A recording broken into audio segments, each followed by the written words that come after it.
Yo, Dr. Oz, Stevie VZ here. What are you doing in Pennsylvania? Everybody knows you live in New Jersey and you're just using your in-laws' address over there. This race in Pennsylvania is just a bottomless pit of joy.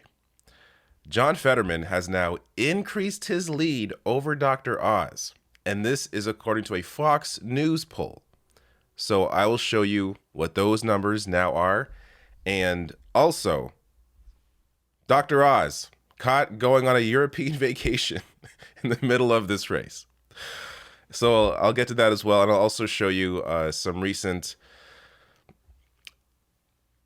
activity. I'm losing my thoughts and my words and my voice, as you can hear. But some recent activity in the race as well in terms of what Fetterman has been doing and how he's been campaigning against Dr. Oz. All right, so including a video that is comically fantastic. All right, so first, this poll. This from Fox News. Democrat John Fetterman holds an 11-point lead over Republican Mehmet Oz, 47% to 36% in Pennsylvania's Senate race. So this is wonderful. Now, Fetterman already had a 9-point lead according to the most recent reputable poll in terms of USA Today, but there's also another poll with Fetterman up 6, Fetterman up 11 now. So a spread of 8.7% here from Real Clear Politics. There's a lot of speculation that Fetterman would not be able to hold this lead, let alone increase it. So it appears, God, my voice is terrible. It appears the recent moves by Fetterman in this race and maybe some recent stories about Oz are helping Fetterman. And this is just continuing. So here is Oz's great escape. This was released by Puck, so they had the story on this. Republican Party insiders are increasingly frustrated with what they perceive as a certain laissez-faire attitude from the poorly polling GOP Senate candidate who has spent nearly as much time on vacation as on the campaign trail.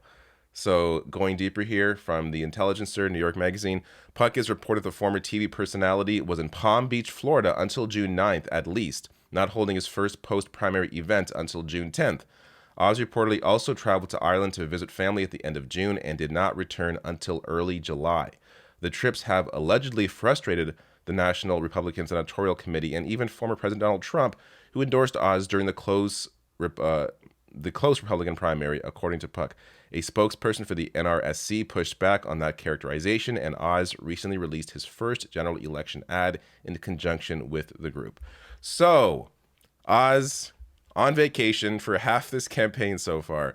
Not that it really matters. John Fetterman is doing a fantastic job campaigning, whether Oz was, present or not. In fact, if Oz was in Pennsylvania more, it may have actually hurt him.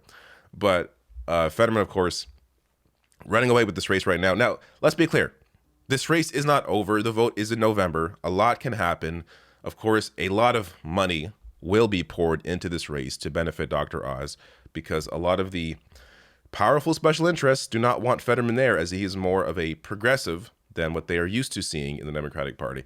But here is what Oz. This is amazing. Oz put this out on June 21st, likely shortly after he arrived back from Europe. So he tweeted out, "Still looking for John Fetterman. Let us know if you see him," with this lost graphic with John Fetterman in that image there. Well, John Fetterman took this and turned it into his banner image because it's so freaking cool. Turned it into his banner image on Twitter. And check out the ratio here. 18.3 thousand likes to Dr. Oz's 1,000. So look, Twitter isn't the campaign, isn't everything. But it shows you where a lot of this energy is and just how terrible Dr. Oz is doing. And the idea to try and claim, oh, we can't find John Fetterman. Meanwhile, you've been on vacation for half the race. It's just amazing.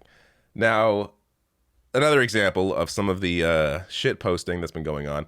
Dr. Oz here trying to, match Fetterman's meme game with this best friends. He keeps trying to attach Fetterman to Bernie. Bernie has been voted the most popular senator 11 times in a row by Morning Consult. Why would you want to attach your opponent to the most popular senator in the country? But that's what he's doing.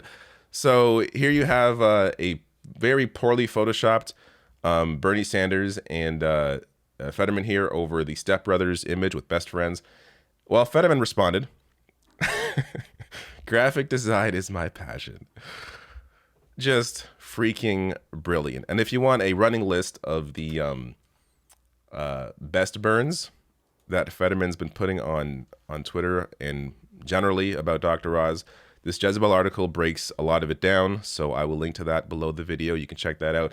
But let's get to a recent video that Fetterman put out about Dr. Oz. Again, Fetterman's been using this angle about how Dr. Oz isn't from Pennsylvania, because he's not. He's been living in New Jersey up until just recently to run in this race.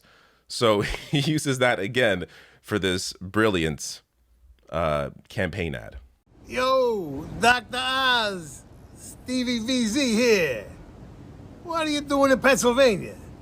Everybody knows you live in New Jersey and you're just using your in-laws' address over there. And you do not want to mess around with John Fetterman. Trust me, he's a little out of your league. Nobody wants to see you get embarrassed. So come on back to Jersey where you belong, and we'll have some fun, man. We'll go to the beach, we'll go surfing, come on. This is another example of why I keep saying that other Democrats have to look to John Fetterman to understand how to campaign. The biggest lesson here is that Fetterman is setting the narrative. So they're not working in reaction to what Republicans are saying about how they're being slammed and having to react to that.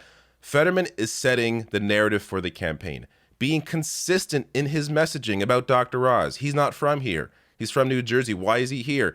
A lot of his shit posting is about that. This is another great example of that. Setting the narrative and this isn't even a part of policy. Like, Fetterman still has the policy backing, but you have here a great example of how to set the narrative. Find at least a couple of weaknesses that your candidate, that your opponent has, and utilize that to your advantage and hammer it again and again and again and again. So that when people think about Dr. Oz, they think about, he's not from here, he's from New Jersey. And immediately that impacts people's opinions of that person and gets them thinking, yeah, why is Oz here? Why is he running here? He's not from here. It's just a brilliant campaign from top to bottom. Now, to give an example, of course, Fetterman also has the policy backing. Here is a recent op-ed he put on Go Erie saying, "To fight inflation, let's make more stuff in America." So he's not just about the ship posting. He's also about the actual, policy, about actually investing into the working class. I've gone over his platform before. It's largely fantastic. There is a couple positions I disagree with him on, but he's largely, much better than most Democratic senators. So he's going in the right direction. And another example of how yes, he has the economic backing, but he's also not ignoring this important piece as well. So a lot of Democrats are told to, simply ignore, the base of the party. Ignore people that have been marginalized because we don't need them, or it's going to hurt you if Republicans see you, standing up for, in this case, the LGBTQ community. But that's stupid. You want to be able to activate these people in your state. You want to show that you actually care about them and will fight for them. And here's an example of that, and a specific example of that. So he tweets out here, "I am deeply honored to receive the endorsement of the Human Rights Campaign and Ricky's Pride. Send me to the U.S. Senate and I will vote to scrap the filibuster so we can finally pass the Equality Act and guarantee equal protection under the law." So here is a very specific example, and he's done this before in other posts, a very specific example about what a vote for him, or what him being in the Senate, how that would actually directly impact your life or impact votes in the Senate, what specifically he would vote for. So a lot of Democrats, when they're campaigning, they're very vague, and it turns people off because it just comes off as phony, as lacking any actual consistent message or any actual fight. But when you show what a vote for you means, what you being in the Senate means, then that helps to activate various aspects of the base to come out and vote for you, because then they expect you to fight for them in this very specific way. They can see what you have promised to do, and now they can hold you accountable to that. Just a fantastic campaign, up and down.